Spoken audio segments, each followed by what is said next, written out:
Assalamu alaikum. Welcome to Mary Home School. It's Maria here and I hope you all are in good health. मेरी आज की video हरूफ तहज्जी की आधी अशकाल के बारे में है।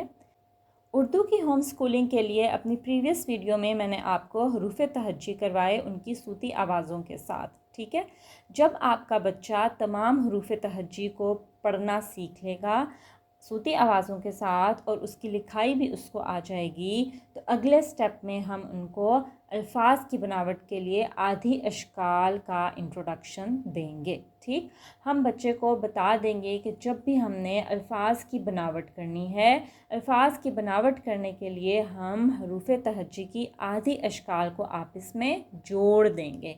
ये सेंटेंस आप बार बार बच्चे के सामने रिपीट करेंगे कि अल्फाज की बनावट के लिए हरूफ तहज्जी की आधी अशकाल को आपस में जोड़ देंगे। तो इस तरह से बच्चे को ये बात समझ आ जाएगी कि जब भी उसने अल्फाज की बनावट करनी है तो उसने हरूफ को अपनी मुकम्मल शक्ल में नहीं लिखना बल्कि उनकी आधी अशकाल को लिखना है। ठीक है, जब बच्चा हरूफ तहज्जी सीख लेगा उसको हरूफ तहज्जी की पहचान हो जाएगी, उनकी सूती आवाज़ों को भी जान लेगा और साथ साथ हरूफ तहज्जी की लिखाई भी करने लग जाएगा। तो उसके बाद नेक्स्ट स्टेप में हम बच्चे को हरूफ तहज्जी की आधी अशकाल सिखाएंगे। आधी अशकाल बनाने का मकसद ये है कि अब चूँकि बच्चे ने अल्फाज की बनावट करनी है, उसने पढ़ाई करनी है, उर्दू रीडिंग करनी है और लिखाई करनी है, तो रीडिंग के लिए और राइटिंग के लिए यानी पढ़ाई और लिखाई के लिए उसको अल्फाज की बनावट आनी चाहिए और अल्फाज की बनावट के लिए उसको हरूफ तहज्जी की आधी अशकाल मालूम होनी चाहिए। ठीक है, हरूफ तहज्जी की आधी अशकाल सिखाने के लिए सबसे पहले आप ऐसे डिस्प्ले चार्ट पेपर रेडी करेंगे जिसमें आप हरूफ तहज्जी की मुकम्मल अशकाल एक साइड पर लिखेंगी और उसके आगे आप उसके सामने लिख लीजिए या उसके नीचे लिख लीजिए, आप हरूफ तहज्जी की आधी अशकाल लिखेंगी। ठीक है, जब भी आप हरूफ तहज्जी की आधी अशकाल का लेसन देंगी तो आप साथ साथ लिखाई करके दिखाएंगी। एक बार आप ऐसा चार्ट पेपर रेडी कर लें जिसको आप उनके क्लासरूम में या जहाँ पर आप उनकी क्लास लेती हैं या उनको पढ़ाते हैं वहाँ पर आप डिस्प्ले कर देंगे, लेकिन डेली ओरल ड्रिल में आप इनको रिपीट करेंगे और रिपीट करते हुए आप बोर्ड पर साथ साथ लिखाई करेंगी आधी अशकाल की। ठीक है, तो चलें सबसे पहले देख लेते हैं कि आधी अशकाल की बनावट आपने बच्चे को कैसे सिखानी है। इस तरह से आप चार्ट पेपर पर मुख्तलिफ़ कॉलम्स बना लेंगे और उसमें हम हरूफ तहज्जी की मुकम्मल शक्ल लिख लेंगे।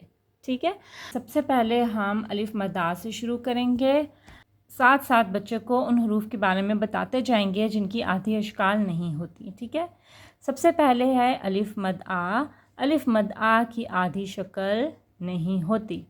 यहाँ पे आप स्माइली फेस बना दें या कुछ भी और जो आप बनाना चाहते हैं वो आप एज अ सिंबल यूज़ कर सकती हैं। फिर अलिफ की आधी शक्ल नहीं होती।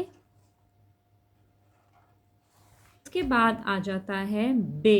बे की आधी शक्ल बनाने के लिए हम बे को आधा लिख के रुक जाएंगे। हम बच्चे को बताएंगे कि जब हमने हरूफ की आधी शक्ल लिखनी है तो हरूफ को हमने आधा लिख के छोड़ देना है। ठीक है, बे की आधी शक्ल लिखने के लिए हम ऐसे ही बे लिखना शुरू करेंगे और आधा लिख के हम रोक देंगे और बे के नीचे एक नुक्ता तो उसकी आधी शक्ल के नीचे भी एक नुक्ता। ठीक है, उसके बाद जी हम आ जाते हैं अगले हर्फ की तरफ, पे। इसी तरह पे भी हम आधा लिख के रुक जाएंगे, पे के नीचे 3 नुक्ते, पे की आधी शक्ल के नीचे भी 3 नुक्ते। फिर हम आएंगे जी ते की तरफ, ते भी हम आधा लिख के रुक जाएंगे और ते के ऊपर 2 नुक्ते तो ते की आधी शक्ल के ऊपर भी 2 नुक्ते। ठीक है, नेक्स्ट आ जाता है जी टे। टे को आधा लिख के रोक देंगे, टे के ऊपर तोएं तो टे की आधी शक्ल के ऊपर भी तोएं। से को आधा लिखेंगे, से को भी आधा लिखेंगे, से के ऊपर 3 नुक्ते तो से की आधी शक्ल के ऊपर भी 3 नुक्ते। ठीक है, इस तरह से हमने इनको करवाया। अब हम आएंगे जीम के ख़ानदान की तरफ। जीम को भी हमने बच्चे को ऐसे ही बताना है कि जीम को लिखना शुरू करेंगे और आधा लिख के रोक देंगे। चे को भी आधा लिखेंगे और रुक जाएंगे। चे के पेड़ में 3 नुक्ते, तो चे के नीचे, चे की आधी शक्ल के नीचे भी हम 3 नुक्ते लगाएंगे। चे के बाद आ जाता है जी हे की बनावट शुरू करेंगे और हे को हम टच करेंगे सदर के साथ। हे खाली, तो हे की आधी शक्ल भी खाली। खे को भी लिखना शुरू करेंगे, आधा लिख के रोक देंगे। खे के ऊपर एक नुक्ता, तो खे की आधी शक्ल के ऊपर भी एक नुक्ता। दाल की आधी शक्ल नहीं होती, इसकी क्या वजह है ये हम बच्चे को नेक्स्ट लेसन में करवाएंगे, ठीक है। अभी बस आप इनको बताएं कि इसकी आधी शक्ल नहीं होती। फिर आ जाता है डाल, डाल की भी आधी शक्ल नहीं होती। जाल की भी आधी शक्ल नहीं होती। रे भी हमेशा अपनी मुकम्मल शक्ल में लिखा जाता है, इसकी आधी शक्ल नहीं होती। रे की भी आधी शक्ल नहीं होती।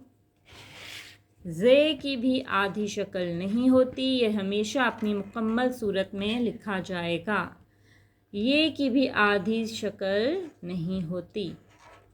ये के बाद आ जाता है जी सीन, सीन को भी हम लिखना शुरू करेंगे, आधा लिख के रुक जाएंगे। आपने इस चीज़ का ख्याल रखना है कि सीन के शोशे हवा में हैं, तो इसकी आधी शक्ल में भी सीन के शोशे हवा में होंगे, सतर को टच नहीं करेंगे। सीन आधा लिख के रुक जाएंगे। शीन आधा लिख के रुक जाएंगे। शीन के ऊपर 3 नुक्ते, तो शीन की आधी शक्ल के ऊपर भी 3 नुक्ते जी। शीन के बाद आ गया स्वाद, स्वाद को भी आधा लिखेंगे, हवा में होता है इसकी ये गोलाई, तो हम इसकी आधी शक्ल की गोलाई भी हवा में लिखेंगे और इसको जैसे ही लाइन पर टच होगा इसको छोड़ देंगे। स्वाद की आधी शक्ल, स्वाद खाली, तो स्वाद की आधी शक्ल भी खाली। ज़्वाद भी ऐसे ही लिखेंगे, गुलाई हवा में होगी, शोशा लगा के नीचे लाइन को टच करेंगे और ज़्वाद के ऊपर एक नुक्ता, तो ज़्वाद की आधी शक्ल के ऊपर भी एक नुक्ता। तोए की आधी शक्ल नहीं होती। ज़ोए की आधी शक्ल नहीं होती। आइन की आधी शक्ल के लिए आइन को लिखना शुरू करेंगे, आधा लिख के रुक जाएंगे। आइन खाली, आइन की आधी शक्ल भी खाली। गाइन की आधी शक्ल के लिए गाइन लिखना शुरू करेंगे, आधा लिख के रुक जाएंगे। गाइन के ऊपर एक नुक्ता, तो गाइन की आधी शक्ल के ऊपर भी एक नुक्ता। आपने बच्चों को बताना है कि नुक्ते एज इट इज़ आधी शक्ल पे भी आप वैसे ही लिखेंगे जैसे कि मुकम्मल शक्ल में लिखे जाते हैं। नुक्तों को आपने हरगिज़ नहीं हटाना। फ़े की आधी शक्ल के लिए फ़े को भी ऐसे गुलाई में लिखना शुरू करेंगे, आधा लिख के रुक जाएंगे। फ़े के ऊपर एक नुक्ता, फ़े की आधी शक्ल के ऊपर भी एक नुक्ता। क़ाफ़ की आधी शक्ल भी फ़े की तरह होगी, लेकिन फ़े की आधी शक्ल के ऊपर एक नुक्ता, तो क़ाफ़ की आधी शक्ल के ऊपर 2 नुक्ते। क़ाफ़। अच्छा, अब ये जो डंडे वाला काफ है इसकी 2 आधी अशकाल हैं, ये 2 तरह से लिखा जाता है। एक इसी तरह से लिखेंगे कि आधा लिख के रुक जाएंगे और ऊपर एक डंडा, और दूसरा तरीका ये है कि हम ऐसे पीछे ला के इस तरह से गुलाई में लिखेंगे काफ़ की आधी शक्ल। तो काफ़ की 2 तरह की आधी अशकाल होती हैं। बाज़ अल्फाज में काफ़ की ये शक्ल लिखी जाती है, जबकि बाज़ अल्फाज में काफ़ की ये शक्ल लिखी जाती है। इसी तरह से गाफ की 2 तरह से आधी अशकाल लिखी जाती हैं। एक इसी तरह से कि गाफ को आधा लिख के रुक जाएंगे, गाफ के ऊपर 2 डंडे, और दूसरा इसी तरह से जैसे काफ लिखा था, गाफ को पीछे गुलाई मिला के छोड़ देंगे, गाफ के ऊपर 2 डंडे। ठीक है, आ जाते हैं जी लाम की तरफ। लाम की आधी शक्ल भी ऐसे ही होगी, गुलाई में लिख के हम रुक जाएंगे। मीम की भी 2 तरह से आधी अशकाल होती हैं। एक तो मीम की गुलाई नीचे की तरफ लेकर आएंगे मीम, और एक हम ऊपर की तरफ मीम की गुलाई बनाएंगे। ठीक है, तो मीम की आधी अशकाल 2 तरह से होती हैं, मीम की गुलाई या नीचे की तरफ या ऊपर की तरफ। बाज़ अल्फाज में मीम की ये आधी शक्ल लिखी जाती है, जबकि बाज़ अल्फाज में मीम की इस आधी शक्ल को इस्तेमाल किया जाता है। नून की आधी शक्ल के लिए हम वैसे ही लिखेंगे गुलाई में, जैसे बे की आधी शक्ल थी, बे के नीचे एक नुक्ता, नून के ऊपर एक नुक्ता। ठीक है जी। वाव की आधी शक्ल नहीं होती, गोल हे की 3 तरह से आधी अश्काल लिखी जाती हैं। किस तरह से? एक तो इस तरह से बे की तरह हम गुलाई में लिख के नीचे हम हे का निशान बनाएंगे। बाज़ अल्फाज में है कि इस आधी शक्ल को इस्तेमाल किया जाता है और बाज़ अल्फाज में है कि ये आधी शक्ल लिखी जाती है। मुख्तलिफ़ अल्फाज में है कि मुख्तलिफ़ शक्ल लिखते हैं। बाज़ अल्फाज में है कि आधी शक्ल इस तरह से लिखी जाएगी, बाज़ अल्फाज में इस तरह से, और जब है अल्फाज के आखिर में आएगा तो हम ये वाली आधी शक्ल इस्तेमाल करेंगे। हमज़ा की आधी शक्ल नहीं होती। छोटी ये की आधी शक्ल के नीचे 2 नुक्ते, बड़ी ये की आधी शक्ल के नीचे 2 नुक्ते। जिन हरूफ की आधी शक्ल नहीं है उनको आप हाइलाइटर से कोई कलर कर दें।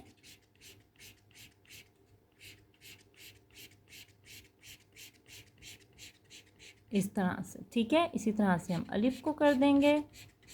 जितने भी वो हरूफ जिनकी आधी शक्ल नहीं होती उनको हम हाइलाइटर से मुख्तलिफ कलर दे देंगे।